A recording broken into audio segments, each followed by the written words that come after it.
சுத்தமா.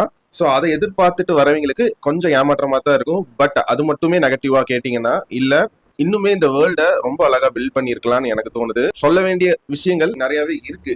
பட் இந்த 2 கேரக்டருக்குள்ளேயே எல்லாத்தையும் முடிச்சிட்ட மாதிரி ஒரு ஃபீல் வந்து எனக்கு இந்த படம் பார்க்கும்போது தந்துச்சு. மற்றபடி இந்த படம் பார்க்கும்போது இந்த நெகட்டிவ் வந்து உங்களுக்கு வந்து படம் பார்க்கறதுக்கு டிஸ்டர்பன்ஸா இருக்குமா அப்படின்னு கேட்டீங்கன்னா கண்டிப்பா இருக்கவே இருக்காது. வர வர இப்போ இந்த ஏலியன் பிரான்சைஸ், பிரெடிட்டர் பிரான்சைஸ்ல பாத்தீங்கன்னா ரொம்ப நல்ல ஒரு டைரக்ஷன் அண்ட் இப்ப இருக்கிற ஆடியன்ஸுக்கு ஏற்ற மாதிரி வந்து கதையை மாத்தி நல்லாவே எடுத்து தான் கொடுத்துட்டு இருக்காங்க. இதுக்கு முன்னாடி பிரேங்கிற ஒரு படம் வந்துச்சு பிரெடிட்டர் லைன்ல, அதுவுமே one of the favourite movie எனக்கு. அதே மாதிரி தான் ஏலியன் பிரான்சைஸ்ல எந்த படங்களுமே நான் பார்த்ததில்ல, ஏலியன் தான் ஃபர்ஸ்ட் டைம் பார்த்தேன். அதுக்கு ரிவ்யூ எடிட் பண்ணிட்டு இருக்கேன், சீக்கிரம் வந்துடும், எனக்கு முடிஞ்ச அளவுக்கு சீக்கிரம் போட ட்ரை பண்றேன். அதுக்கப்புறம் இந்த predator பேட்லேண்ட்ஸுமே one of the favourite லிஸ்ட்ல வந்து எனக்கு ஆட் ஆயிடுச்சு.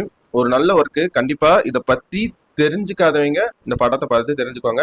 நான் இந்த படத்தை ஐமேக்ஸ்ல தான் பார்த்தேன். எனக்கு தெரிஞ்சு இந்த படம் தமிழ்லயும் ரிலீஸ் ஆயிருக்கு. பட் 2D வெர்ஷன் இருந்தா அதுலயே பார்க்கலாம். எனக்கு